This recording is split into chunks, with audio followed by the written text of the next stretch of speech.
Good Good afternoon. afternoon.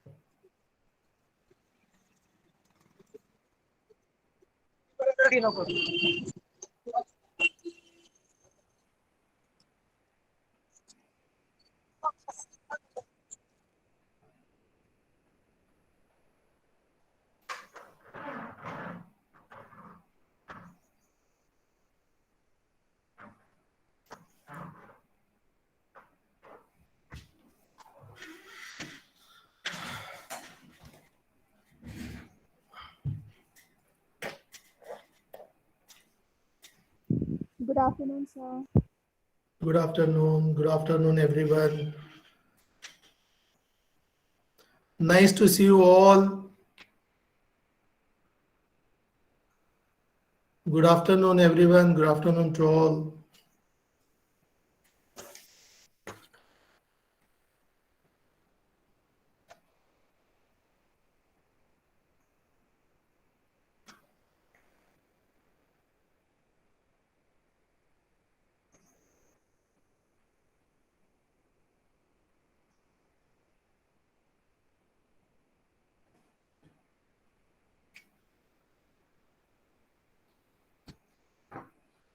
Good afternoon, sir, ma'am, and all the participants. We'll be starting the session in 5 minutes. Yeah, fine.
Good afternoon, all.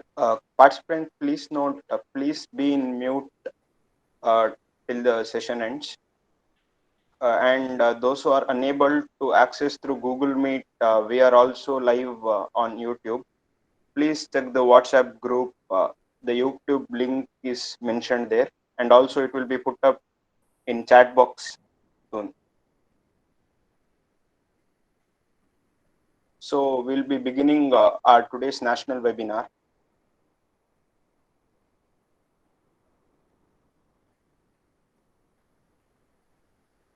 Good afternoon, everyone. A very warm greeting to you all. Myself, Anil from Postgraduate Department of Criminology and Forensic Science, School of Social Work, Roshni Nilaya, Mangaluru, would take this privilege to host this national webinar. Environment is no one's property to destroy. It's everyone's responsibility to protect. So we are all here for today's national webinar on the topic environmental crimes and emerging threat to humanity, organized by Forensics Forum, Postgraduate Department of Criminology and Forensic Science, School of Social Work, Roshnilaya, Mangaluru, on the occasion of World Environmental Day. For every program, we need invoking blessings from Almighty God. So now I would call upon Anisha from 2nd MSc Criminology and Forensic Science for the prayer. सदा सर्वदा योग तुझा घडावा, तुझे कारणी देह माझा पडावा. उपेशू नको गुणवंता अनंता, रघुनायका मागणे हेची आता. जय जय रघुवीर Swami Samarth. Thank you, Anisha. Now, I would like to call upon Sandana to welcome today's gathering. Thank you, Anil. Good afternoon, one and all present here. Respected principal, beloved lecturers, and my dear friends. A warm welcome to everyone. I am Chandana from Postgraduate Department of Criminology and Forensic Science, School of Social Work, Roshni Nilaya, Mangaluru. Would like to take this privilege to welcome you all to this gathering. It is so wonderful to see you all here on today's national webinar. It's my pleasure to welcome our guest of honor, Principal Dr. Juliet CJ. I welcome you, ma'am, and I welcome our Vice Principal, Dr. Janice Mary. I welcome you, ma'am, and special welcome to our resource person, Dr. R.N. Mangoli. I welcome you, sir, and I also invite all the participants to this webinar. Today, we gathered here on the occasion of World Environmental Health Day. In 2011, the International Federation of Environmental Health declared to observe World Environmental Health Day on 26th September every year. The fact remains that only with the healthy ecosystems we can enhance people's livelihood, counteract climate change, and stop the collapse of biodiversity. The theme for World Environmental Health Day 2021 is ecosystem restoration. This can be taken in many forms such as growing trees, greening cities, rewilding gardens, changing diets, or cleaning up rivers and coasts. In this context, today we are presenting on the theme Environmental Crimes and Emerging Threat to Humanity. Without further ado, we'll continue the webinar. Over to you, Anil.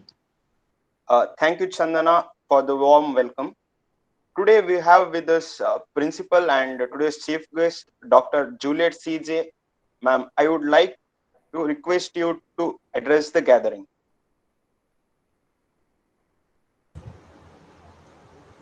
Good afternoon, everybody. Respected resource person of the day, Dr. R.N. Mangoli, Professor in Criminology, Director and Chairman, Rani Chennamma University, Belagavi. And Vice Principal, Dr. Janice Mary, HOD of Criminology and Forensic Science, Dr. Sarita D'Souza, all the faculty and students who are present here. First and foremost, I would like to congratulate the Department of Criminology and Forensic Science for taking up this theme today and to observe the World Environmental Health Day. Though criminology has no direct connection to environment, you have found the importance of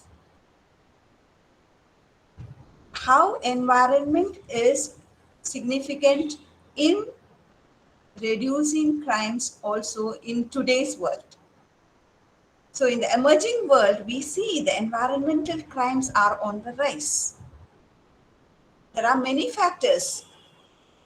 So I believe that this webinar is going to enlighten us on the several factors that has led to the emerging rise that is happening in environmental crimes.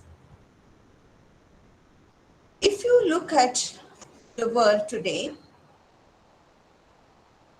many are very conscious about the environment, but how many of us do really practice eco-friendly lifestyle?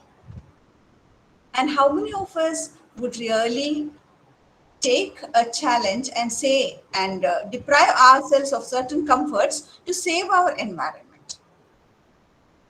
If you look at in about 1989,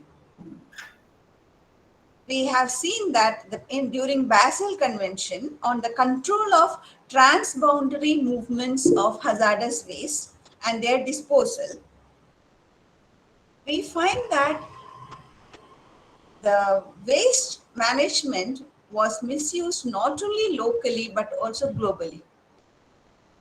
So the emerging trend in the rising waste management problems needs to be addressed today. It is not a local problem today, it is a world global problem. So how are we going to solve these? And what's the role of the criminology in reducing such crimes? I believe that this webinar is going to be enlightening many of us regarding this. There are several factors supported the argument to fight for environmental protection and create a better environment. And some of the reasons are air pollution, which increases the concentration of carbon dioxide, and that caused the formation of acid rain, many health issues, and even global warming. And on the other side, we also see there are problems with agriculture. Food security is highly threatened today.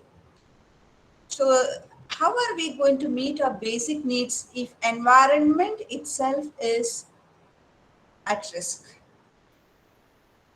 So celebrating or observing this day is important for us to reduce the crimes against environment. And for this, what we need very specifically is ecocentrism in our lives rather than anthropocentrism. What do you mean by anthropocentrism? We use environment for our benefit. Mostly we look at environment as our property. So we think that, okay, environment can be used as we want and for our comforts. And that has led to many ecological crises today. And surely we have great responsibility to restore the ecosystems. So let us join hands in addressing this emerging threat to humanity, develop ecocentrism, and help towards and work towards ecosystem restoration. COVID-19 has taught us, like an experimental research, how our interventions with the environment has led to pollution. And when we all of us were inside, the environment has revived. So what is our role in degrading the environment? I congratulate the department once again. I thank the resource person, the eminent resource person, Dr. R.N. Mangoli, for being with us this afternoon to enlighten our students on this pertinent topic. And I wish all of you a very happy learning time together. Thank you. Thank you, ma'am, for your informative and valuable words and also adding on to ecocentrism. Now, I would like to call upon Swapna from 2nd MSc Criminology and Forensic Science to introduce our today's resource person. Thank you, Anil. Without further ado, we will turn the time over to our resource person, Dr. R.N. Mangoli, professor in criminology. He has 18 years of teaching experience. He has ഞാൻ been about സമ്മതിക്കരുത് he has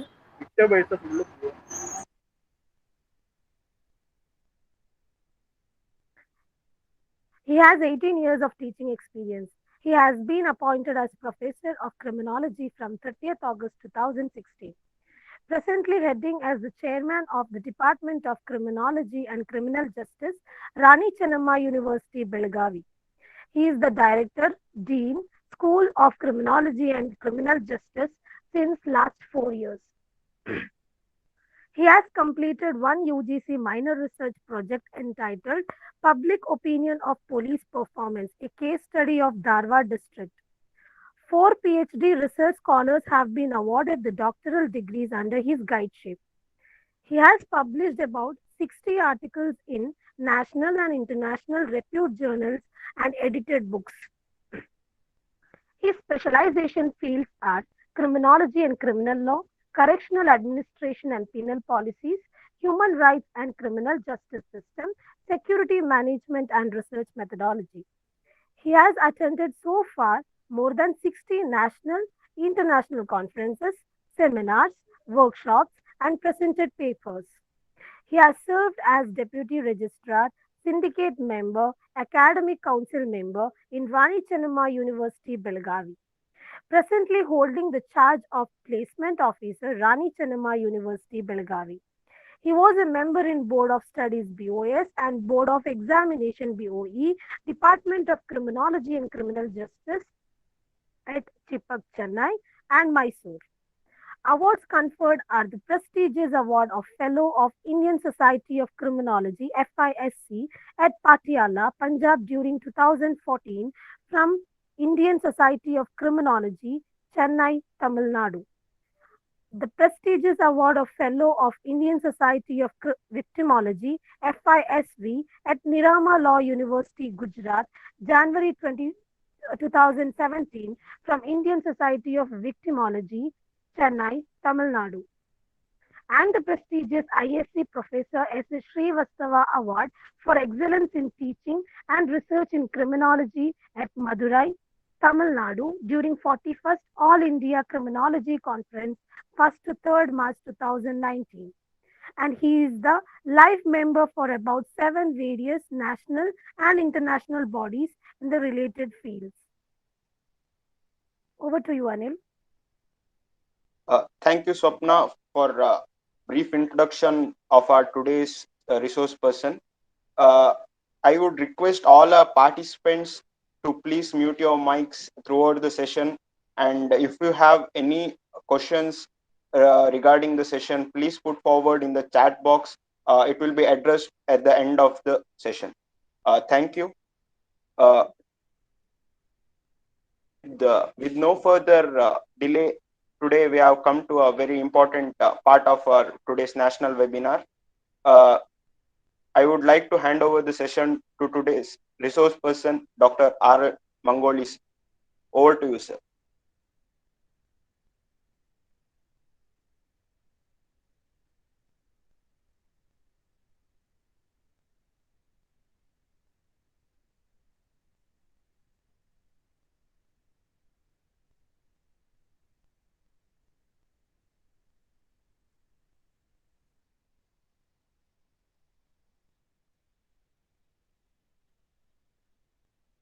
Sir, you are on mute.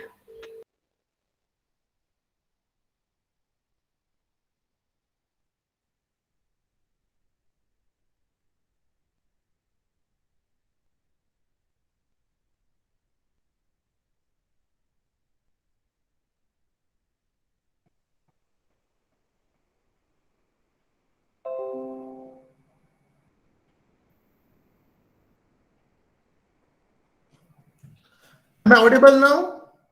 Yes, sir. You are audible, sir. Okay. Hope also you are seeing my PPT also, no? Yes, sir. Screen is visible, sir. Okay, it's visible. First and foremost, it's indeed a wonderful plan to celebrate World Environmental Health Day, organizing by Department of Criminology and Forensic Science, School of Social Work, Roshni Nilaya, in collaboration with the Center for Extension Services, IQAC. It's great pleasure for me to be the part of this particular today's program. I really appreciate the initiation of Dr. Sarita D'Souza as well as Roshan D'Souza and the team for choosing this very wonderful topic that is environmental crime and emerging threat to humanity. And I also thank Juliet Joseph, Principal Ma'am, for her initial remarks. In my entire talk, I'm trying to cover, these are various points, that my contents are: what is environment and environmental health, environmental studies and its importance, role of UGC University Grant Commission about the awareness of environmental studies, what environmental health issues, what contributes to environment and its health, basic requirement for healthy environment, scope for eco-friendly environment, the right to healthy environment, important environmental days observed worldwide to prevent environment, specific emerging threats to humanity, environmental laws in India and their initiatives to prevent environmental crimes, most important legislations for environmental protection, then environmental crimes and their types. We'll also come to know about the little bit about the green criminology, rate of environmental crimes in India, and what are all the Supreme Court and green tribunal judgments. So as you know that the very theme speaks that emerging threat to humanity. Yes, of course, today it is the greatest threat to our planet. Is the belief that someone else will save it. If everyone starts thinking that it's not my duty to save the planet or the humanity, then who else will save this planet? And that would be the greatest threat today. Everyone, on the different national, international webinars, we speak many things. But when practical things come for implementation, we all not come forward. Therefore, the one more, Stu Aaron has said that the single biggest threat to our planet is the destruction of habitat and along the way loss of precious wildlife. We need to reach a balance where people, habitat and wildlife can coexist. If we don't, everyone loses one day. Everything we loses if we not, take a proactive actions. So my dear friends, with these few words, let us now understand what exactly the environment means. It is, of course, whatever we have our surroundings, everything that affects our individual life during our lifetime. This is exactly, in general, it's called as environment. Environment is also a sum of total, that includes water, air, land, interrelationship among and between water, air, land, and human beings, other living creatures, plants, microorganism, and property. So all those includes environment. And what is environmental health then? Environmental health comprises those aspects of human health, including quality of life, that are determined by physical, biological, social, and psychological factors in the environment. So this is, the quality of life. Today, our quality of life is affecting because these are the physical, biological, social, and psychological factors are, today they are, it's a challenging one today. They are affecting enormously. Therefore, our quality of life is also affecting. So environmental studies and importance. Why do we, as a student, as a teacher, as a higher education institution, university, we need to understand, or we need to aware about the environmental studies, which includes natural resources, ecosystem of the earth, biodiversity and conservation, environmental pollution, environmental policies and practices, and environmental resources of local fauna and flora. What is happening to our jungles today? Where are our animals are going? So you can see that these are all very important things which each and every individual in the society, particularly, you know, that even in the NCRB, in the 5th standard syllabus also, we do teach about the environment, but we are not practicing it properly. We are not ever thinking about to save about the environments, because everything should have to start from the self. If we take the initiative, only then we can able to save the environment, and we can save our future life. Most importantly, I would like to bring to your kind notice that how the University Grant Commission has taken initiative about to bring the awareness amongst the students. UGC has played a very crucial and very important role. UGC had made mandatory for all the universities and other educational institutions to implement environmental studies as part of their curriculum. And it has become a compulsory for the graduate students during their undergraduation. They have to complete this particular paper. Why UGC has made it compulsory? Because when we able to understand the importance of the environment, only then we can able to take steps further to save it. Therefore, University Grant Commission has played a very, very crucial role to make the environmental studies a compulsory subject for all the undergraduates. UGC has also insisted the universities and higher education institutions to adopt eco-friendly practices by using recycle of papers. We are in the university, we are recycling the papers. We are reusing it. Okay, that is again very important step has been taken by UGC. In our own university, we are reusing the papers, recycled of papers. UGC has taken initiative to urge colleges and universities to participate in Unnata Bharat Abhiyan. That's again one of the most important, under which education institution has to adopt at least 5 villages on rural areas to work for the betterment of the education, health and social structure. Why UGC has insisted as to adopt at least 5 villages, particularly in the rural areas? Because universities know the importance of the environment, and in the villages we have to work with the collaboration with these kind of villages. We have to bring the various awareness programs in the villages, so that even the rural areas also come to know about the importance of the environment, about the importance of the flora and fauna.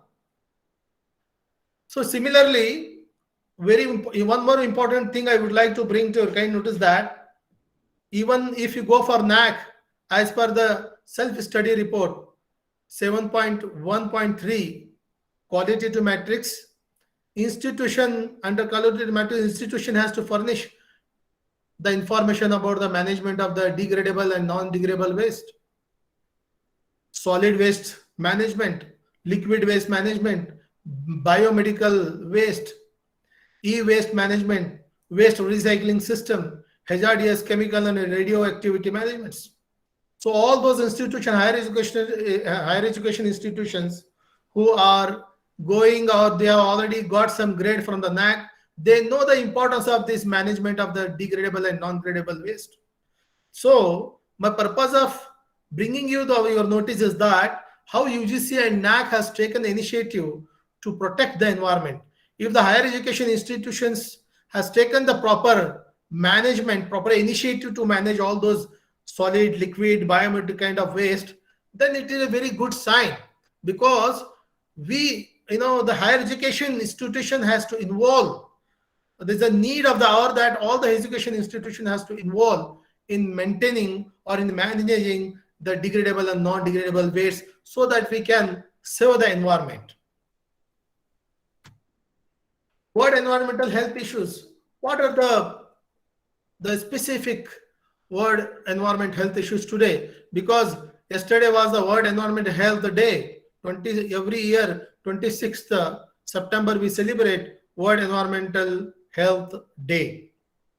According to World Health Organization, the definition of environmental health comprises those aspects of human health, including quality of life, that are determined by physical, biological, social, and psychological factors in the environment. These are very, very important ones. We should not forget to see that how our physical, biological, social, and psychological environment is there.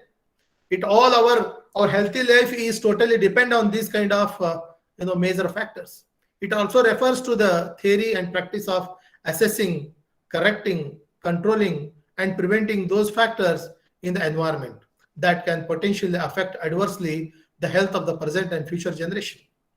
So it is in our hand that how to practice today, how we are practicing, how we have to control, how we have to correct our faults. So it is all depend upon our actions and inactions.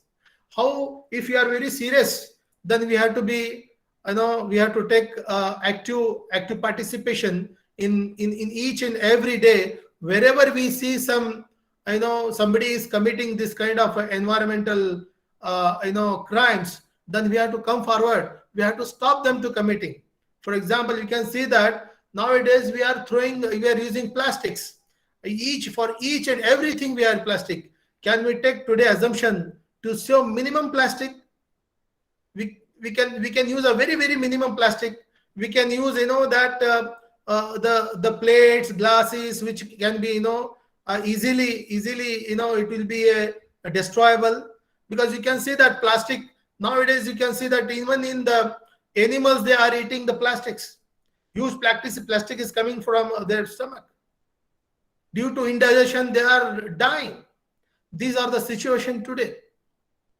So similarly, National Institute of Health Sciences, NIEHS, Charter of the England, the study of those factors, which has already been mentioned, that physical, biological, social, and psychological factors in the environment that affects human health. Definitely it affects human health if the factors, it is polluted, toxins are there. If the air, water, soil, and food is a full of pollutant or toxins, then how can we get a very good health?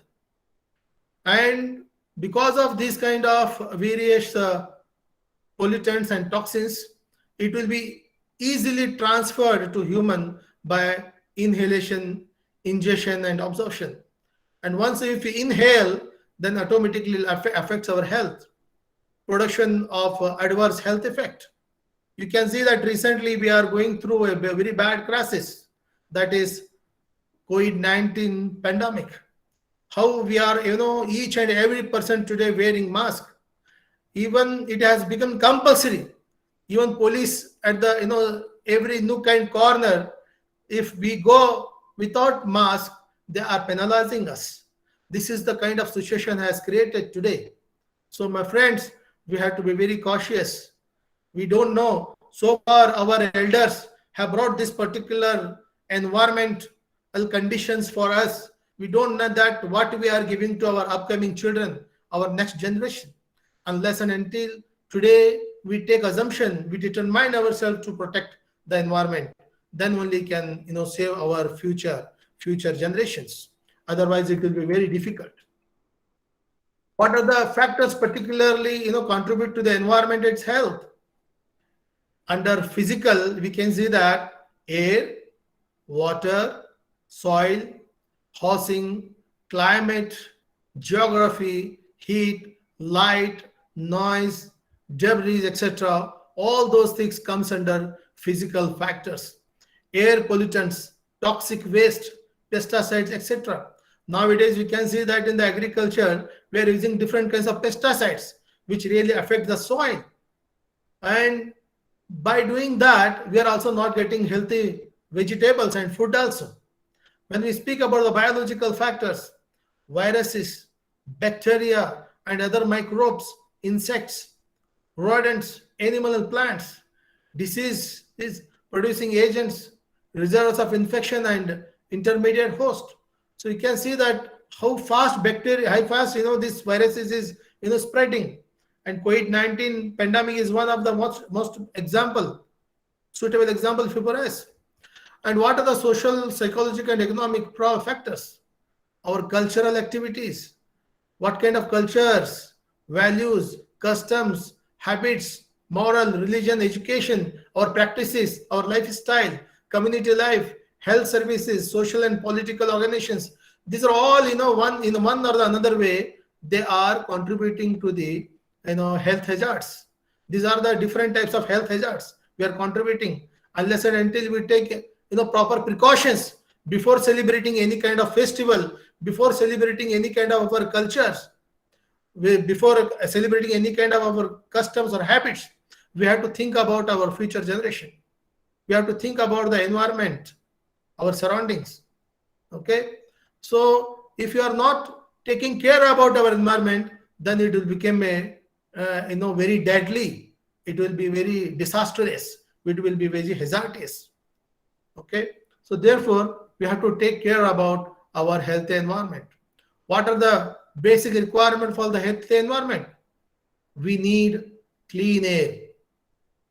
You know that during this COVID-19 pandemic, we have come to know the importance of the clean air, safe and sufficient water, safe and adequate food, safe and peaceful settlements, stable global environment.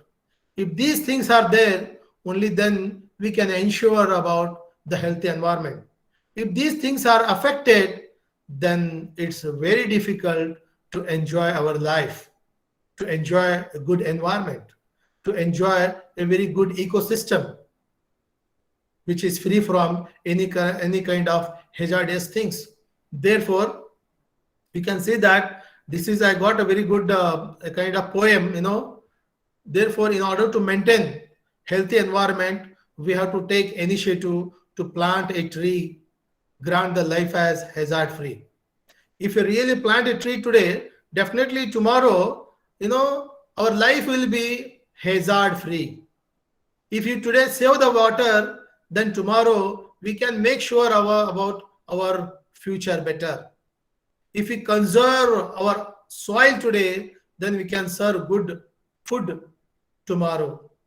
If we nurture or nourish the nature today, then we can perish the danger of tomorrow. Love the environment, get the lifetime achievement. This is what, the message I would like to give all the youngsters, all the students, all the activists, all the teachers today. Okay. I usually in Kannada also, there is a very well-known slogan was there in Kannada. Manige ಒಂದು ಮರ ಊರಿಗೆ ಒಂದು ಕಾಡ ಅಂತ ಹೇಳಿ. So this is how, my dear friends, today we have to plant a tree in each and every home so that we can get a good hazard-free, environment for our better future generation. What are the scope for eco-friendly environment? What kind of scope for eco-friendly environment? There are definitely we have a very good scope if we could provide clean water supplies. If you correctly have the water management treatment, then if we control vectors which actually spreads diseases like anything, viruses is like anything, and we have to prevent and control land pollution, food hygiene and safety. This is again very important. Nowadays we are using different kind of pesticides. When we are using different kind of pesticides, we are using other kind of things. Then how can we have hygienic food? Today the food is also contaminated. Air quality management. So what is the air quality? Today we can see that our biodiversity is also affected. we are not able to get the clean air. Environmental radiation hazards are there. Because of the environmental radiation hazards, we are not able to get the even clean quality air. Occupational health and safety measurements is also needed. Environmental noise management also been taken care. Lot of environmental noise is there nowadays because of sudden urbanization, industrialization in the cities. So how we are building our houses is also very important.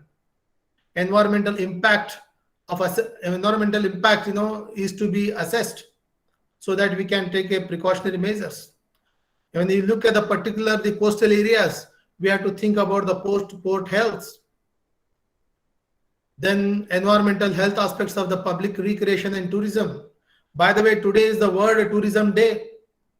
And because of the tourism, we are getting good, about more than 10 to 15 GDP we are getting. So if you could able to maintain our heritage buildings in India, then only then we can able to attract the tourism, the foreigners. If the tourism is properly attracted, then we can get a good, GDP. It's one of the economic support for the India.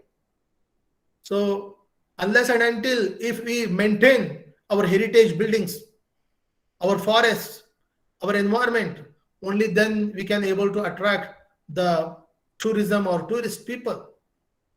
If we get more tourist people in India, then we get good economic support and GDP.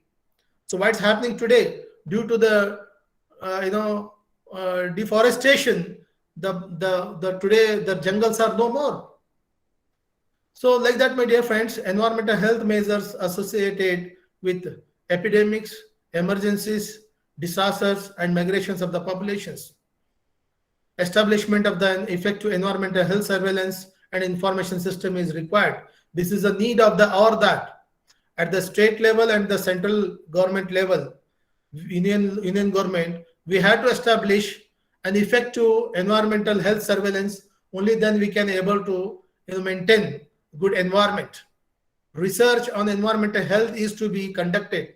All the higher education institutions, particularly even in degree colleges, we can take up the health issues, environmental issues for our research dissertation as part of compulsory research dissertation, and even we can start writing some research articles, papers on it, so that we can bring a kind of awareness in the policymakers to take actions on the particular things which is very important. So this is again the right to healthy environment. I would like to bring to kind notice of all the students and all the participants that today the right to healthy environment is a fundamental right. As you know that the principle one of the Stockholm Declaration 1972, which has already been linked with environmental protection to human rights norms, which is as under: man has the fundamental right to freedom, equality, adequate conditions of life. This is very important. Adequate conditions of life in an environment of a quality that permits a life of dignity and well-being. This is what, it's one of the first principle of Stockholm Declaration, which has been taken place in the year 1972. And he bears a solemn responsibility to protect and improve the environment for present and future generation. It is not only the quality life of an individual, but we have to take a responsibility. It's a solemn individual responsibility of each and every individual to protect and improve the environment for present and future generation. If you take this as a serious note, then we'll definitely assure that our future generation will not curse us. The future generation will definitely not curse us if we today take the determination to save the environment. So the fundamental rights to life is threatened today. The fundamental right to life, the right to healthy environment is definitely threatened today due to soil degradation, due to deforestation, due to industries. Many industries are releasing the toxic chemicals in the form of solid, liquid, and gaseous forms. These toxic chemicals are, you can see that they are living it in the form of all the three: what? Solid, liquid, and in gaseous forms. It is now everywhere. Therefore, because of the toxic chemicals, we are not able to get the clear, clean air.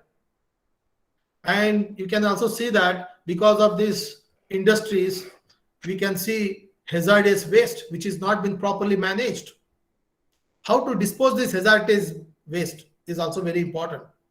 That, as I told, that even universities has to think seriously about that, how to dispose the certain hazardous things.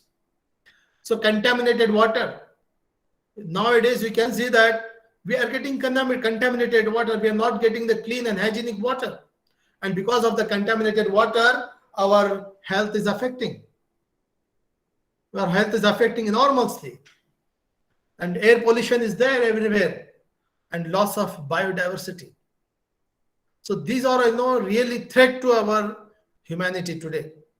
These are the real threats. And we have to think seriously that how to work on it, how to protect, how to manage these things. At least let us come forward to manage that, how to protect our soil, how to protect our forest, how to protect our industries, how to protect the hazardous waste, how to protect to get the clean hygiene water, how to protect the environment to get the clean air. So how to protect our ecosystem and biodiversity. This is $1 million question and challenge before us. So unless and until each one of us take initiative, proactive action, only then we can able to assure it.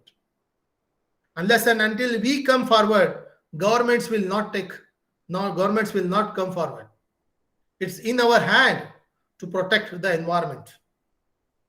Similarly, let me tell you that when our fundamental right is violated, it is a threat, then under the Constitution of India, under Article 32 and 226, we can file public interest litigation, PIL. But that also we are not doing. We can see our surroundings, that how this our fundamental right of healthy environment is violated, but still we are keeping mum. We are not taking proactive actions.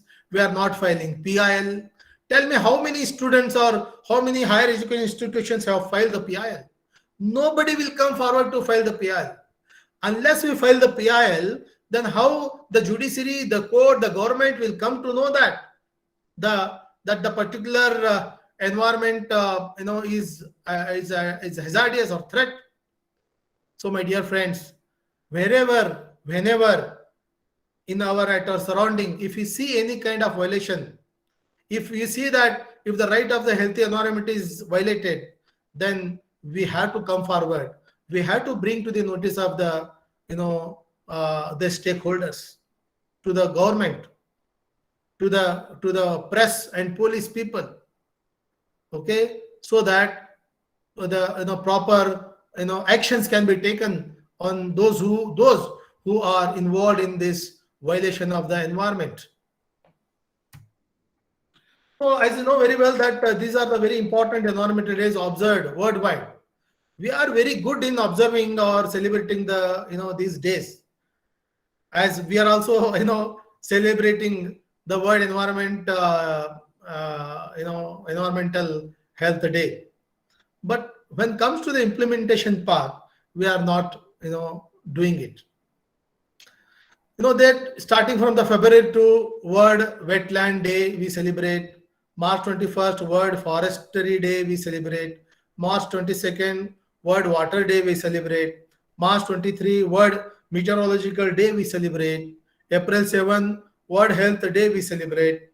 April 22nd, Earth Day, we celebrate. May 31st, Anti-Tobacco Day, we celebrate. June 5, World Environment Day we celebrate. July 11, World Population Day we celebrate. September 16, World Ozone Day we celebrate. September 26, World Environmental Health Day we celebrate.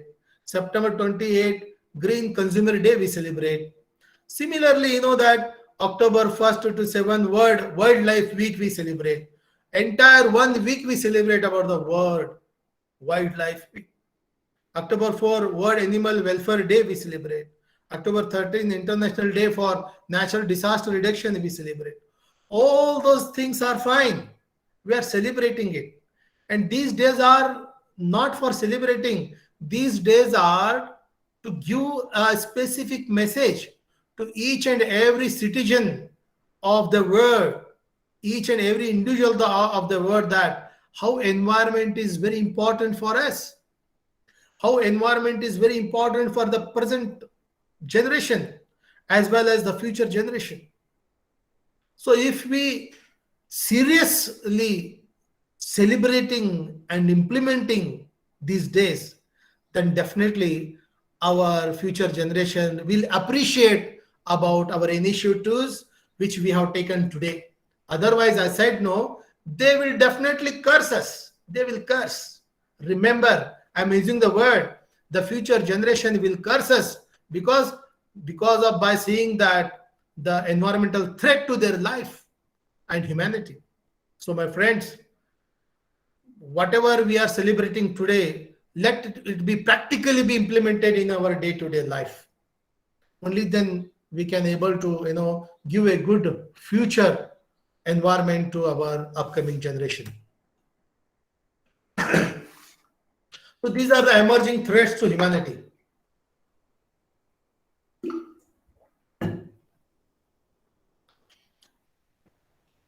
As Principal Madam was telling, large scale anthropogenic changes to the natural environment, including land use change, climate change, and the deterioration of the ecosystem services are all accelerating.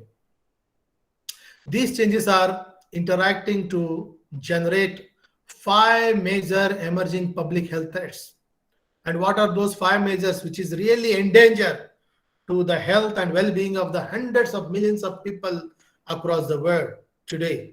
These 5 threats includes infectious disease, water scarcity, food scarcity, natural disaster, and population displacement. These are the 5 major threats to our humanity today.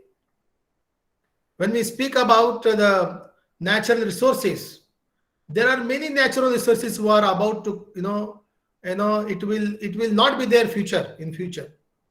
It is about to, end. For example, there is no guarantee of, petrol. We may get petrol or diesel tomorrow. There is no guarantee of that we are getting water tomorrow, clean water. There is no guarantee that we get coal tomorrow. Okay. So therefore, my dear friends, these are all emerging threats to humanity. Particularly, we can see that viral infection diseases are like hijackers. It spread like anything very fast.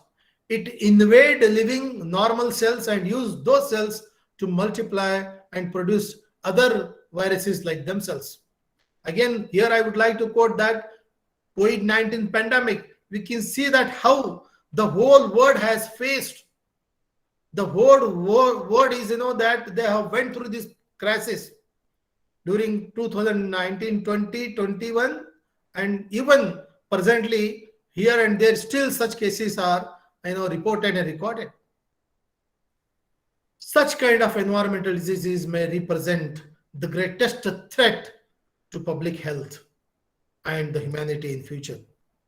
My friends, this that we have to look into the various challenges, particularly the climate change, that how we are building our environment, particularly the housing and roads, that all matters.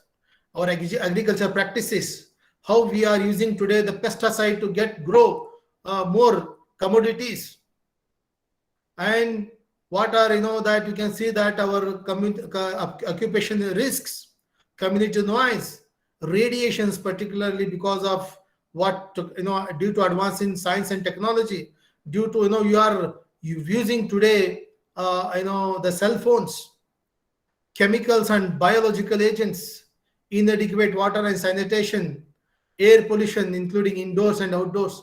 These are all definitely very great, deadly threats to our humanity. And we have to learn certain things, we have to unlearn today. We have to unlearn and we have to relearn today. Only then we can able to, do things better for the future generation. We need to unlearn certain habits which is really not required. If you try to unlearn certain things and we can relearn our good old things, then definitely we can save our future generation and we can guarantee them, assure them good environment. Here, most importantly, I would like to bring your kind notice here.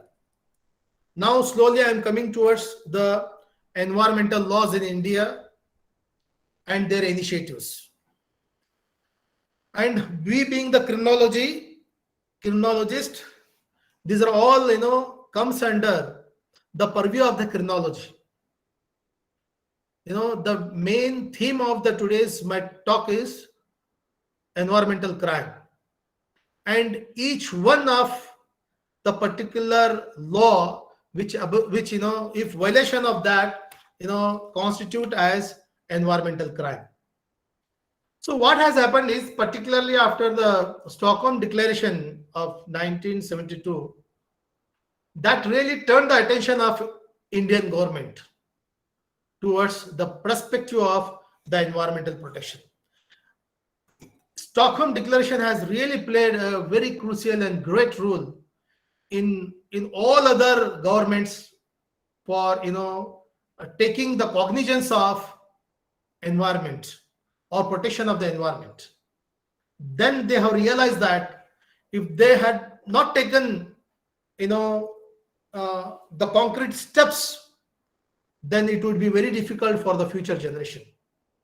So thinking the seriousness of the environment, after the particular Stockholm Declaration of 1972, Government of India made a lot of suitable amendments in the Constitution in the year 1976. So immediately after this amendment, that lot many things have been brought under the Constitution of India. The Constitution provisions of environmental laws are particularly Article 19(1)(g). Article 19(1)(g), it states that certain citizens cannot practice such trade or business activities which are hazardous to public health. See, this is again very important. I want all the criminology students to please make note of this article, what I am reading now, I am quoting now. It's very important. You can do some research on it. These are all very, very important from the criminological point of view, from the environmental crimes point of view. Each one will be very helpful for you. So Article 19(1)(g) deals with that citizens cannot practice such trade or business activities which are hazardous to public health. This is very important. Okay, and these are all come under fundamental rights. Now Article 21 we know very well, it is a right to life. Particularly here I would like to quote the Supreme Court case law judgment, that is between MC Mehta versus Union of India. Supreme Court of India had stated that the right to live includes living in a population free environment. Right to life or right to live includes living in a population free environment and be free from all diseases. This is very important. Make it a note of it. Similarly, when we looked at Article 47, which deals with particularly Article 47 imposes duty on the state governments in order to improve the standard of living of citizens by providing healthy facilities, proper nutrition and sanitization, and protect the environment to live safely. Here, Article 47 again plays very important role, which pressurizes the its citizen to be more conscious of the environment. Okay, this is with respect to Article 47 of Indian Constitution. Now let us deal with Article 48A. This is again one of the very important article in the Constitution, which I want each and every student to open now Indian Constitution and read these articles. This particular 48A article deals with which comes under the directive principles of the state policy, under which the state shall endeavor to protect the environment. What it says, the state should endeavor, put efforts for what? To protect environment. It also emphasizes on safeguarding the forest and wildlife of the country. Article 48A imposes a duty to state to protect the environment from pollution by adopting various measures.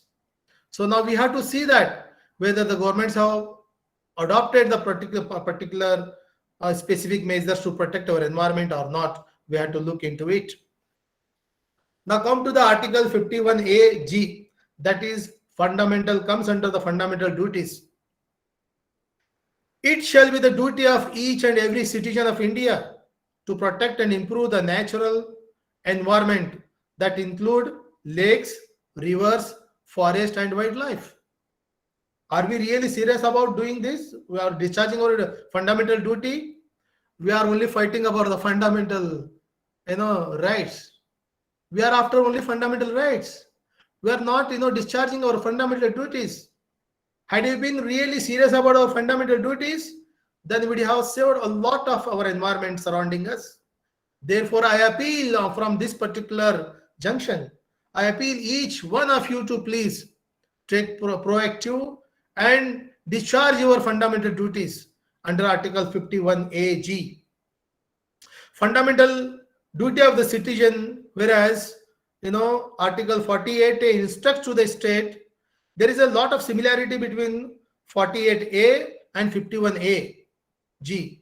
48A, it pressurizes the state government to take initiative and protect the environment, whereas the Article 51A, it pressurizes the citizen of the country as a fundamental duty to protect the environment, to improve the quality.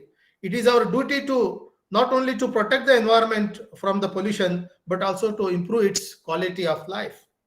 So this is, my dear friends, very important. Now let us see that what Article 246 tells.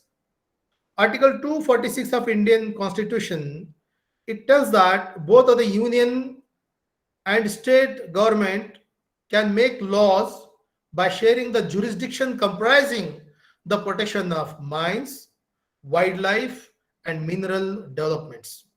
Both the state and union have power to enact laws to protect the environment. See, it empowers the both state and union government to enact certain suitable laws to protect our environment. This is again very important article under Indian Constitution. Now let us see that what Article 253 tells us.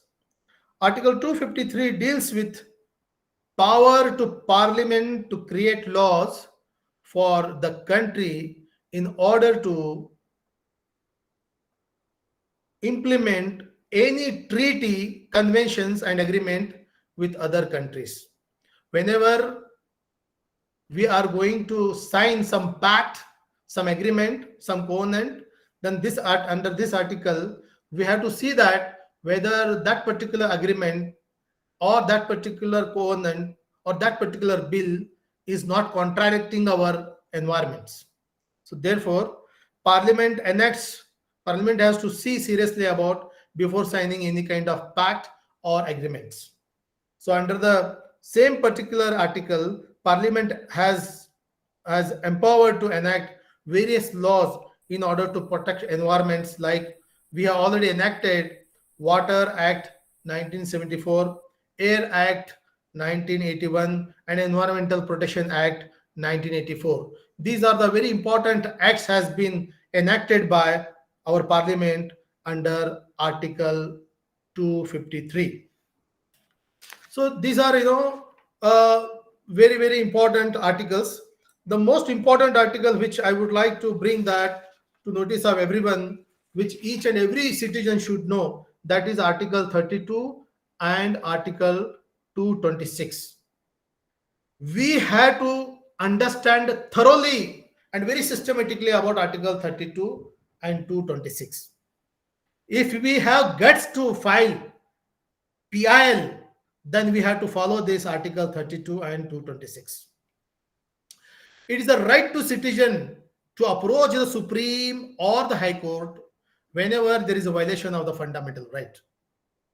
Okay, by filing the public interest litigation. As I told you that right to healthy environment is fundamental right. Right to a healthy environment is everyone's fundamental right. Then under Article 32 and 26, whenever if we see that our right to healthy environment is thwarted, is violated by anyone, then under Article 32 and 226, we can file public interest litigation. We have to come forward to file the public interest litigation. We know that in all the township areas, particularly in the metropolitan areas, particularly in cities, we know that how badly we are affecting due to the industries, due to the companies, due to the, how the ecosystem has already become, destroyed by due to some practices. But still we are keeping mum, but still we are not opening our mouth, because we are not, we want to play a safe game. If everyone thinks like that, then definitely we are not giving anything to our future generation. We have to be very bold and we have to take bold steps. Only then we can able to save our environment. So these are all very important 7, 8 articles, which I request all the criminologists and the participants to look into it and apply in our daily life.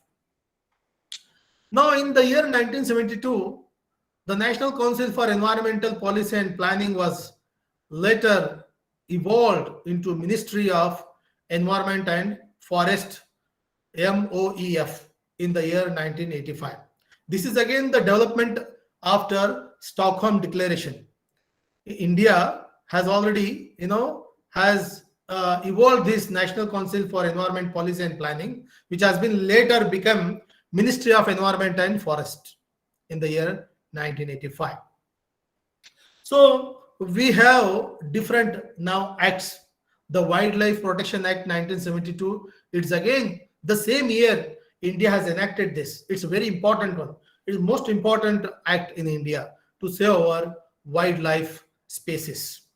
The Water Prevention and Control of Pollution Act 1974. This is again, provides the establishment of the pollution boards. Under this particular prevention and control of the pollution, it has been empowered to establish the pollution control boards. You can see that now every district has the pollution control board. Now, can we take some dissertation research work? Can we visit these pollution control boards and can see that how they are working, what is their working style, how they are, keeping a vigilance eye on the industries, these pollution boards. Can we take up studies? Can we take some research on that so that we can able to tell that, yes, these particular pollution control boards are working properly or not? These are all, at the both central and state level working as watchdogs for preventing and controlling the pollution. But unless and until we do some research, we cannot able to tell that whether they are really, implementing this kind of acts effectively or not. Then we come to know Forest Conservation Act. This is again 1980 Act, which is again very, very important. Aims at checking deforestation and diversion of the forest land. See, this particular Forest Conservation Act deals or particularly checks particularly about the deforestation and diversion of the forest lands. The way today population is increasing, the way the sudden industrialization and urbanization, can this Forest Conservation Act 1980 is really working, are really taking, in controlling this kind of deforestation and diversion of the forest lands. You can see that how this particularly, state has become a state, what do you say that this infrastructure development, on the name of this infrastructure development and on the name of, real estate particularly, they are converting many huge agricultural lands into non-agricultural lands. They're making NA plots and they are selling in the big, huge profit. They are earning huge profit. So in this particular also, that if they violate these kind of laws, then it is, of course, it is become a violation of the act and it will become a environmental crime. Can we take up these kind of issues as a part of our research project or researchization? That we have to think seriously about that. The Public Liability Insurance Act is there. The Biological Diversity Act 2002 has been enacted. Most importantly, again, the Environmental Protection Act 1986. This is again very, very, very important. The environmental legislation in India provides a single focus in the country in order to protect the environment and aims at plugging and loopholes in the existing legislations. This is again, these three particular acts are very, very important to look into it. That is the Wildlife Protection Act 1972, the Forest Conservation Act 1980, the Environmental Protection Act 1986. We had to see that whether these particular acts are properly implementing today.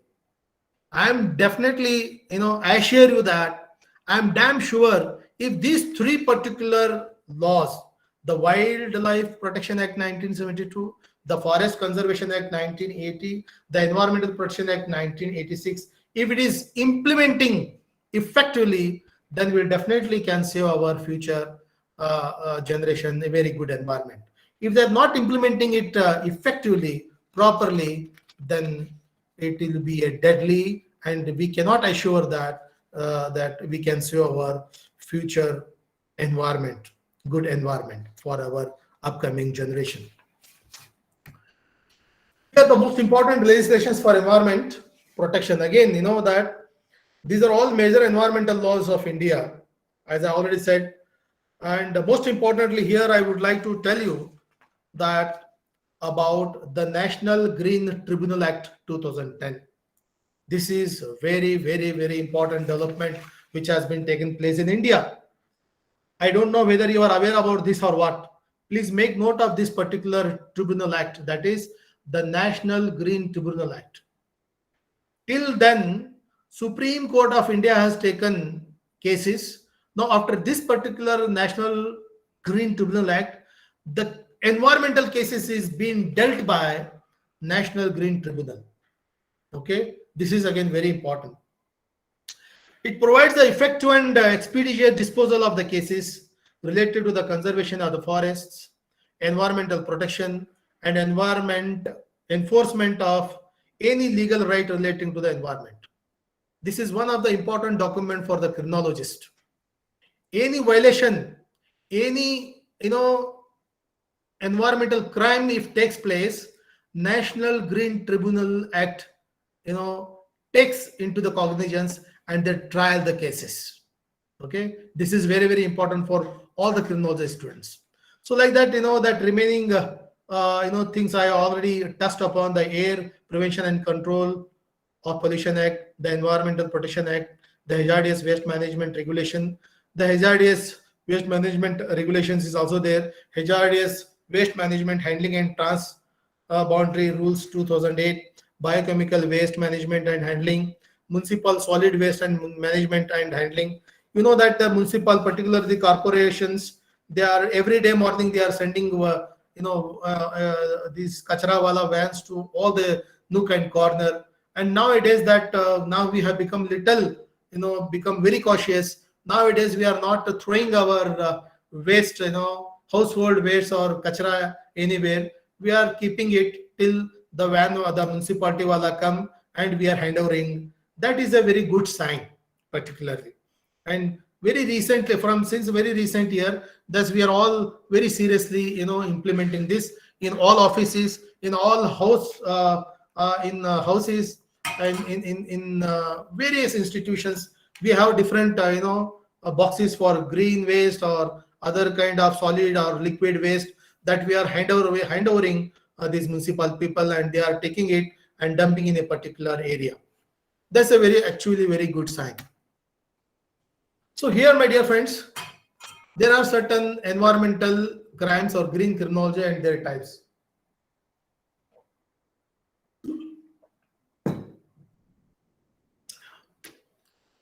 So here, environmental crime is an illegal act which directly harms and damages the environment. This is very simple. If anybody asks you that what is environmental crime, it is very simple to say that it's an illegal act which directly harms and damages the environment. Any action or your inaction due to that, if damages the environment, it becomes the environmental crime. These illegal activities involve the environment, wildlife, biodiversity, and natural resources. Okay. The study of the environmental crimes is a relatively new area of criminology. The study of environmental crimes is a relatively a new area of criminology. Of course, it's just 25-30 years back it has been started to study about the environmental crimes. It is increasingly relevant due to the environmental concerns taking center stage in the 21st century. Now it has become every, particularly in the foreign, particularly in the USA, England, they are in all the criminology departments, they are taking these issues as either green crimes or environmental crimes. Environmental crimes includes, that harming or illegal trading of endangered animals such as poaching elephants or their ivory, orangutans for their illegal pet trade, etc. Some environmentalists also consider the killing of whales as criminal act because some people in the sea they go and kill whales for some particular oil. They get some oil from out of that whales. That also become a criminal act nowadays.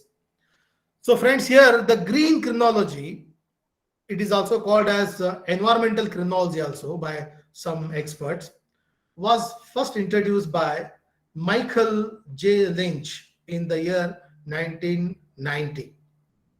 The theme became more the theme became more popular when a special issue on green criminology published by the Theoretical Criminology Journal, edited by Bert Brain and Nigel South in the year 1998. So it's a very recent one. Very recently, it has started in the year 1990. It has become now evolved everywhere, and all the criminologists across the globe, they are studying either as a environmental criminology as environmental crimes or green criminology as green crimes. So green crime was defined as harm caused to living beings through the creation of environmental hazards existing at the local and global levels, outcomes tied to a corporate and state crimes as the subject matter of radical criminology and political economic theory analyst, and it concerned with class analysis, etc. So organizers, may I know that how much time I have still? Sir, you can take till 4:15, sir. No issue. 415. Okay, right. Thank you. So here, friends, international bodies such as G8, Interpol, European Union, United Nations Environment Program, United Nations Inter-Regional Crime and Justice Research Institute have recognized the following environmental crimes. See, this is again very, very important. If you want, what are the environmental crimes? These are the environmental crimes. Wildlife crimes, illegal wildlife trade in endangered species, in contravention to the Convention on the International Trade in Endangered Species of the Fauna and Flora. This is a kind of crime, wildlife crime. Illegal mining is also environmental crime. Pollution crimes is also a kind of environmental crime.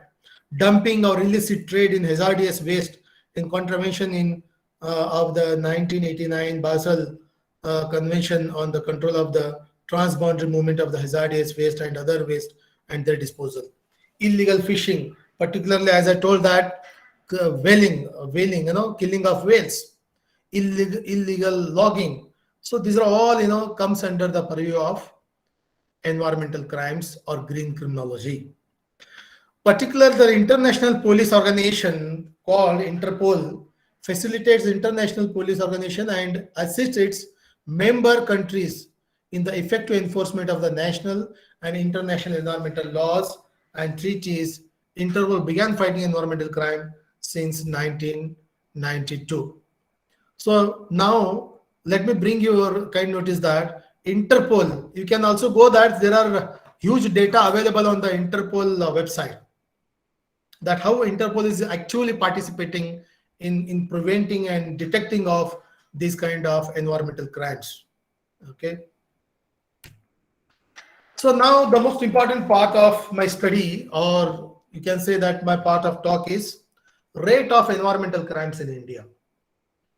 Very recently, National Crime Record Bureau in its crime in India, they have published in 2019 that 34,671 environment-related crimes were registered.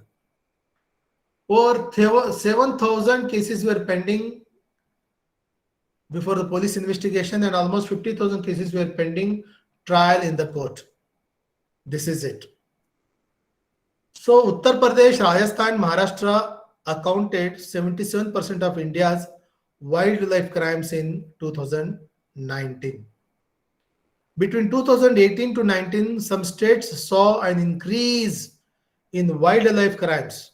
These included Gujarat, Maharashtra, Bihar, West Bengal, and all the states of Northeast. This is very important.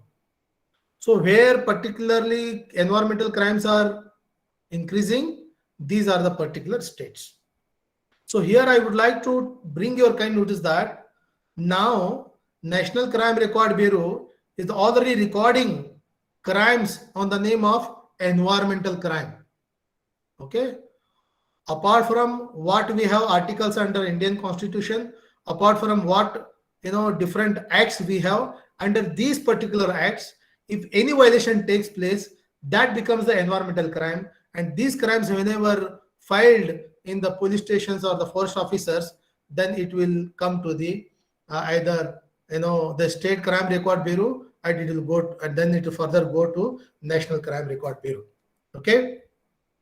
So there is a one particular NGO by name State of India's Environment, SOE report, an annual publication brought by Down to Earth in association with the Center for Science and Environment at Delhi based non-profit. So this is how, my dear friends, that offenses under Air, Water Prevention, Control of Pollution Act, Environmental Protection Act increases by over 841%, 841%, and 466% between 2018 to 19. So these are the two particular acts which has been, we can see that the crime, the particular environmental crime related to air and water and related to the environmental protection is increasing. As already I mentioned that Rajasthan reported the maximum number of the environmental crimes, that is 10,782 cases, followed by Uttar Pradesh. Then environmental crimes increased by over 10 and 11% respectively in these two states. So what I would like to bring to your kind notice here that these are the only reported cases which has been, NCRB has published. Otherwise, there is a dark figure, huge dark figure is there. Or we all the criminology students should know that what is the dark figure. The dark figure is the gray area is the environmental crimes which has not been reported. It's a very huge list. Actually, the reported crimes are very, very meager, whereas the unreported crimes list is very huge. Because we citizen, we people, we are seeing and keeping, but we are not going and filing the cases. Unless and until you file, only then the FIR takes place.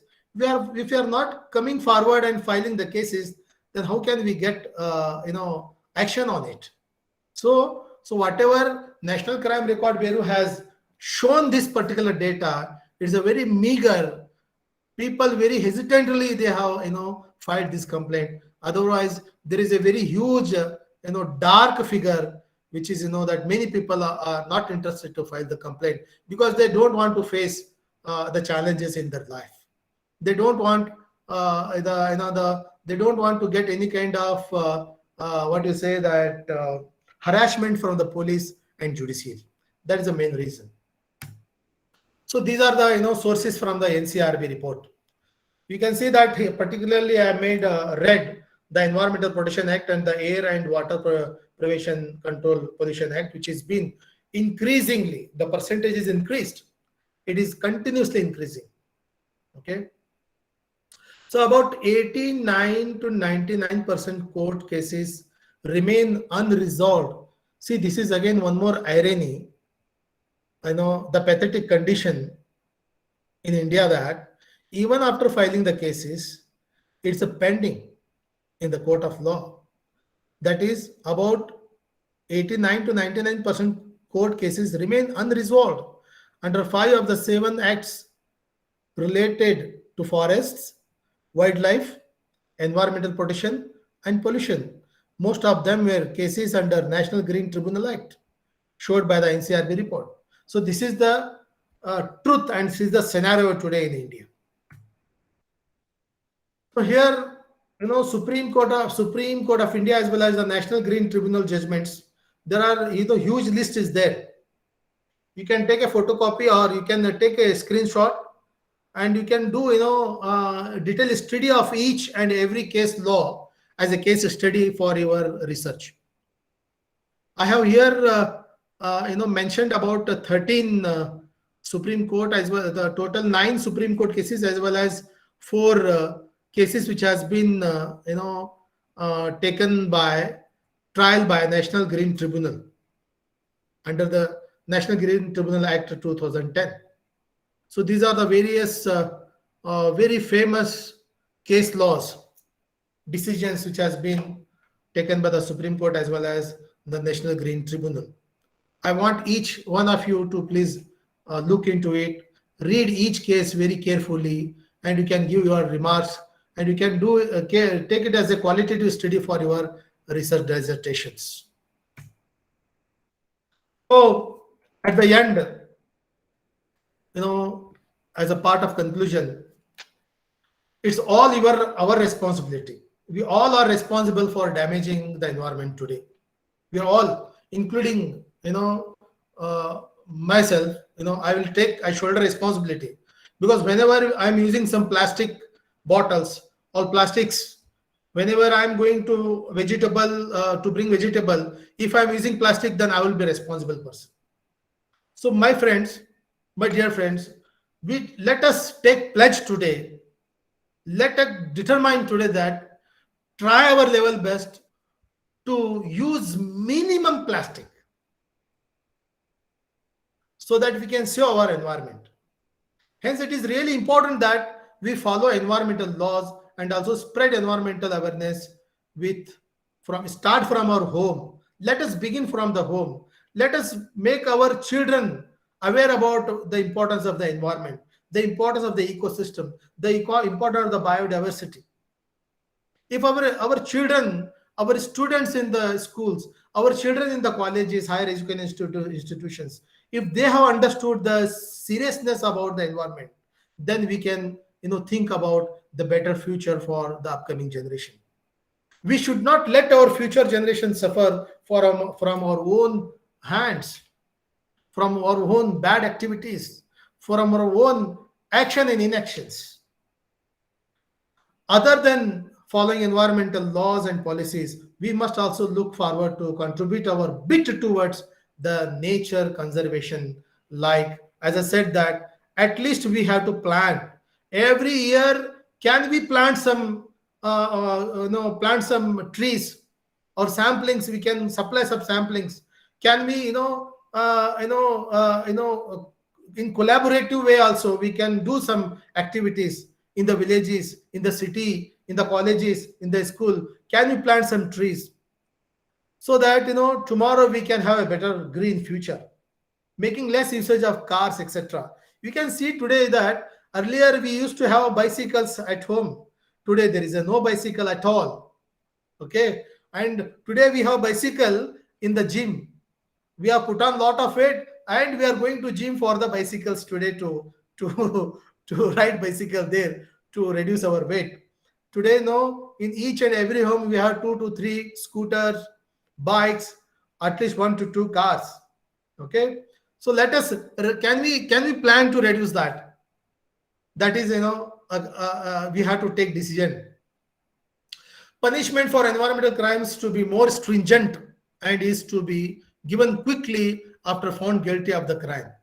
This has to be done. Only then we can, the purpose of the environmental acts, environmental laws will be served if the guilty will be given quick punishment. As I said in my previous slide, that about 89 to 99% of cases are pending before the court of law. Then how come the deterrence will come in the general public? How can the general public will deter from the environmental laws unless we effectively implement it? Okay. Not only that, we have to immediately conduct the investigation. Then immediately we have filed the charge sheet. After the filing the charge sheet, we have to conduct the trial immediately. Not let us not go it to 10 years, 15 years, 30 years. Let it be immediately conduct trial. Then after the judgment, let the particular guilty will get suitable punishment.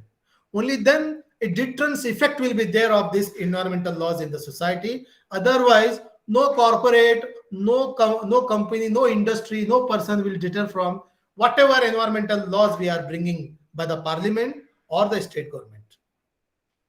So therefore, my dear friends, sincere attempts to be made for sustainable development to foster economic growth while preserving the quality of the environment for the future generation.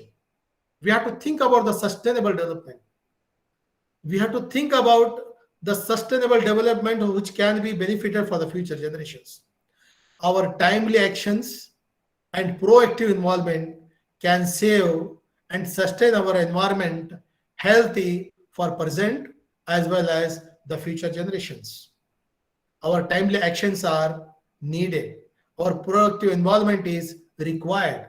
Unless we proactively involved in saving our surrounding environment, only then we can ensure about the future good environment for our future generation. Let's nurture the nature so that we can have a better future. So my dear friends, here what is the takeaway of my entire 1 hour lecture or talk is the main takeaway message from today's particular talk is live green, breathe green, and go green. Thank you. Thank you, sir. Let's nurture the nature so that we can have a better future. Thank you, sir, for your informative and enlightening session. Participants, please, you can put up your doubts and questions in the chat box. It will be put forward.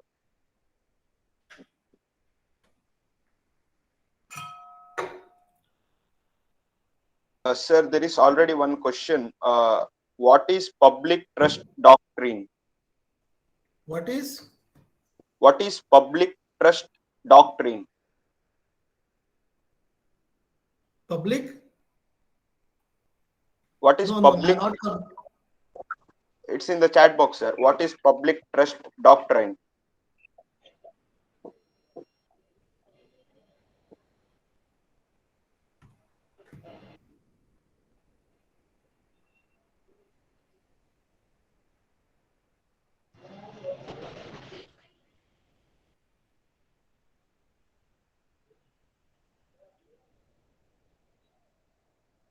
Fakirappa Patil avare.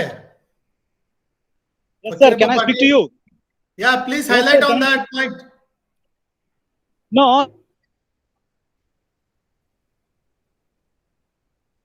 Yeah.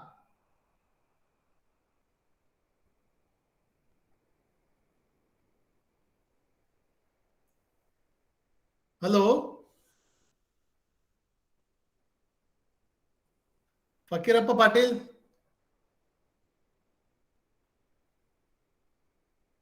Your advocate better, you can highlight on that, please. Fakirappa Patil.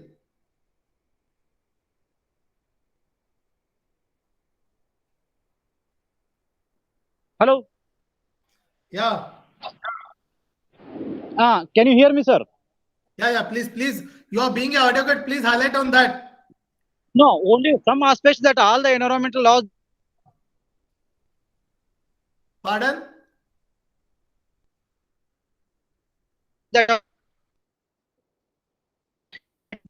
are part of the trust called as the public trust. Yeah, But yeah. so far as how public trust actuates into the operation of the law, that part I don't know, sir, actually. But the basic jurisprudence point of is that it is in the domain of the public trust that environmental aspects need to be protected. This is what I know, actually. This public trust doctrine is the principle that certain yes, resources are preserved for the public use. That exactly mean. Yeah, everybody has to use, and it is not the any one individual who can take it as a right. Yeah.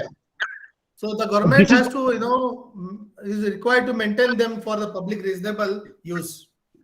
Yeah, that is what. But yet I have not come across where the detailed aspect of the how the different principle of the public trust is operating. I don't know, sir. Actually, that's why I asked That you we whether. have- Yeah. We also need to know, sir. You advocate people has to tell us. This No, is I a had new connected- initiative in the field of criminology, And one more environmental part. crime. There No, are no, many things that we need to know. Yeah, of course. It comes under even, sir, 130 article, section 130 through 144 public nuisance, wherein an Yeah. executive magistrate is having the equivalent powers of that of the High Court to control any environmental destruction or the pollution. Correct. And 133 CRPC speaks about public nuisance, and executive magistrate is having the power to go for the suo motu operations. And I did conduct one case in Londa against the Sponge Iron Limited Company, wherein I got closed Very the. It is a public interest litigation. It can be operated with the executive or stay here itself. Sub-divisional magistrate or the district magistrate can operate it. You no need to approach High Court or the Supreme Court also for that purpose. And I got closed the that operation, wherein the whole Kanapur forest, 7-8 villages had lost what is the color of the milk. Actually, it was got blackened there. Color of the rice in their homes. And even their clothes were dotted with black spots. And whole public lot of 1,000 people followed me, and I got it closed the turnover of 120 crore rupees factory. Oh. So this was it. Okay. That's one idea that where What from is there. that suo motu section of CRPC?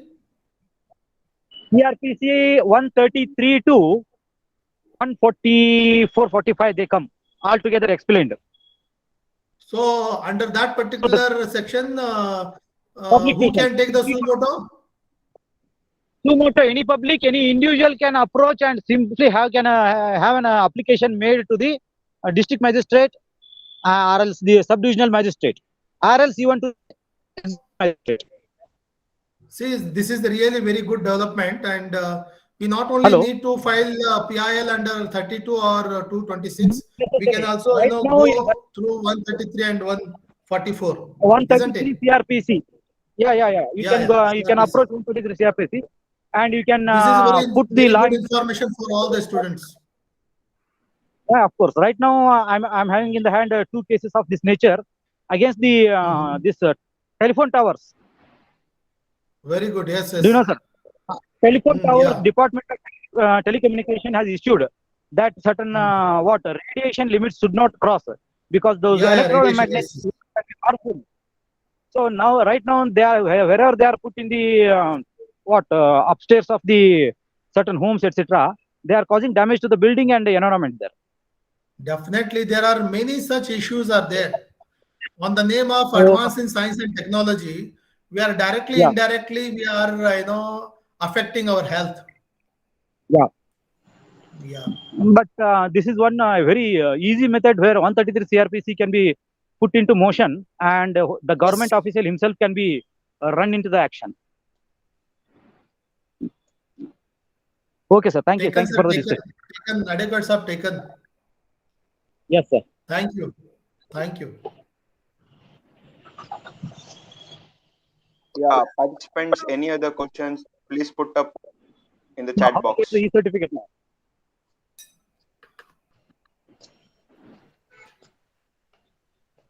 Okay, thank you for our considerations. Sir, there is another question. What is the scope of forensic science in that? See, forensic science, the very purpose of the forensic science is examination of the evidences and physical clues. Sir, Fakirappa Patil, in the mute Madi. Fakirappa Patil, please mute.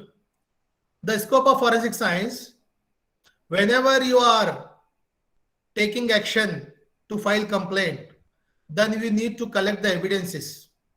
And these evidences will be examined by the particular forensic science laboratory. And the role of the forensic is just to examine whether the particular evidences belongs to that particular suspected person or that is there. The forensic science is can be used in any way, unless and until if we get good physical clues.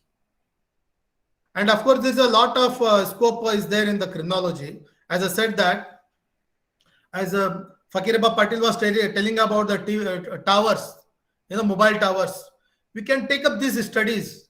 The scope of the criminology that we have to take up the research dissertations. And we can conduct both quantitative and qualitative research, and we can submit it to the government so that we can make some policies, new policies.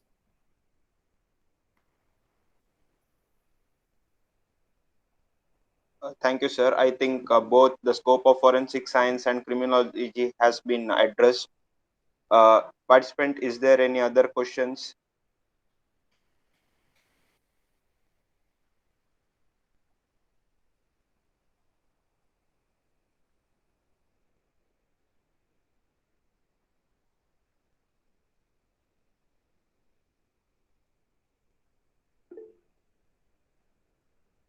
So the question is, in India, what is the scope of criminology?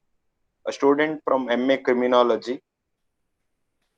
See, in India, there is actually criminology is a multidisciplinary subject. Okay.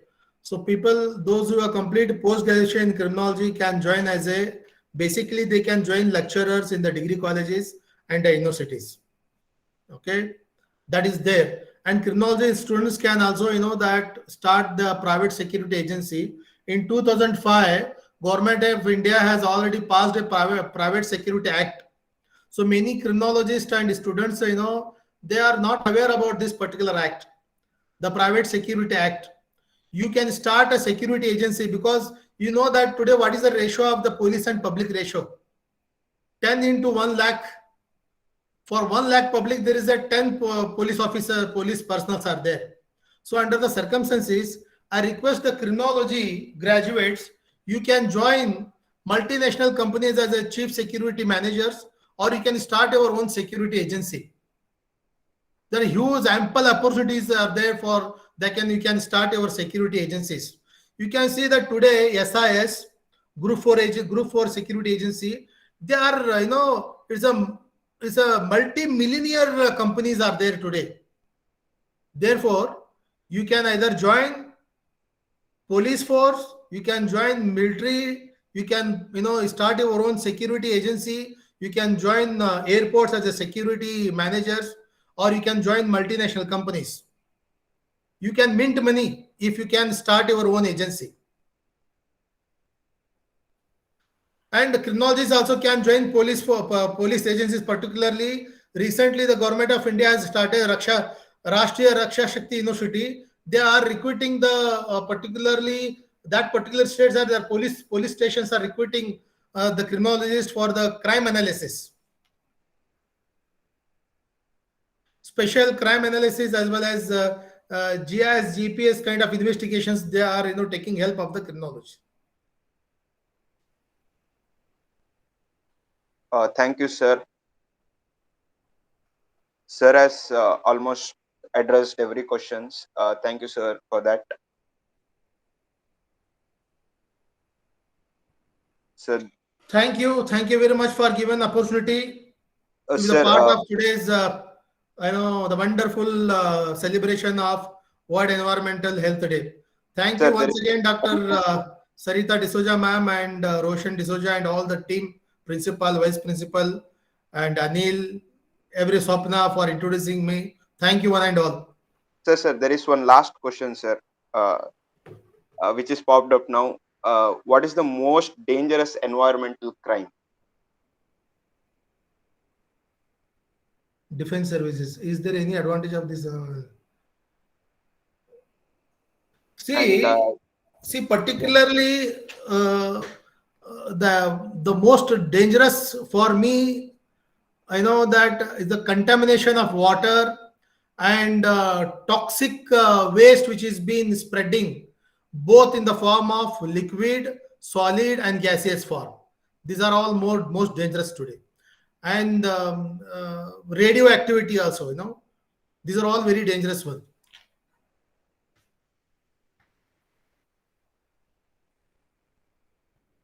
Yeah, thank you, sir. The feedback form will be put up in the chat box. Kindly do fill that. It's mandatory to get the e-certificates. It will be active only for 30 minutes. So finally, we have come to the end of today's national webinar. Now, I would like to call upon Supriya from 2nd MSc Criminology and Forensic Science to propose the vote of thanks. Okay, thank you, Anil. Good afternoon to all. I, Supriya P. Gowda, Post-Graduation Department of Criminology and Forensic Science, School of Social Work, Roshni Nilaya, Mangaluru, deem it a great honor and privilege to propose the vote of thanks on this occasion. Let me, first of all, start by giving glory to the Almighty God for making today's occasion a resounding success. First and foremost, I thank our special guest, Dr. R.N. Mangoli, Professor in Criminology, Director and Chairman, Rani Channamma University, Belgavi, who despite his busy schedule has found time to grace this occasion. Thank you, sir. I thank our well-wisher, Dr. Juliet C.J., School of Social Work, Roshni Nilaya, for her constant support and commitment. Thank you, ma'am. I thank our Vice Principal, Dr. Janice Mary, for her unstinted support for this function. Thank you, ma'am. I also thank Professor Evelyn Benny, Secretary of the institution, for being with us in this national webinar. Thank you, ma'am. I also thank Professor Cecilia Govias, IQAC Coordinator, for your presence in this national webinar. Thank you, ma'am. My heartfelt thanks to Dr. Sarita D'Souza, Director, CES, Program Coordinator and Head, Postgraduate Department of Criminology and Forensic Science, for her valuable contribution, guidance, and encouragement in all our efforts. Thank you, ma'am. I owe special gratitude to Mr. Roshan D'Souza, Coordinator of Forensic Forum, who have worked hard to ensure that this occasion becomes a resounding success. Thank you, sir. I thank all the distinguished invitees present here accepting our invitation. I thank all the cabinet members for evincing interest in covering the event successfully and all the good hearts who has worked behind the screen. Last but not the least, I thank my friends for your cooperation in making this function a resounding success. Finally, I leave you this inspiring quote by Martin Luther King. An individual has not started living until he rises above the confines of his individualistic concerns to the broader concerns of all humanity. Once again, an individual has not started living until he rises above the confines of his individualistic concerns to the broader concerns of all humanity. I thank you all for your attention. Thank you. Thank you, Supriya. Those who are present in the meet, please on their camera for a while. All the participants, faculty.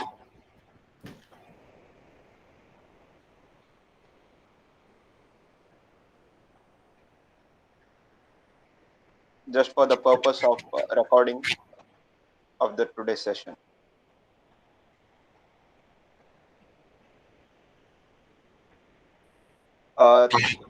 Thank you guys. Thank you all the participants and faculty for the support.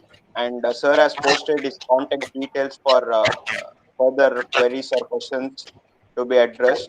Please note that down.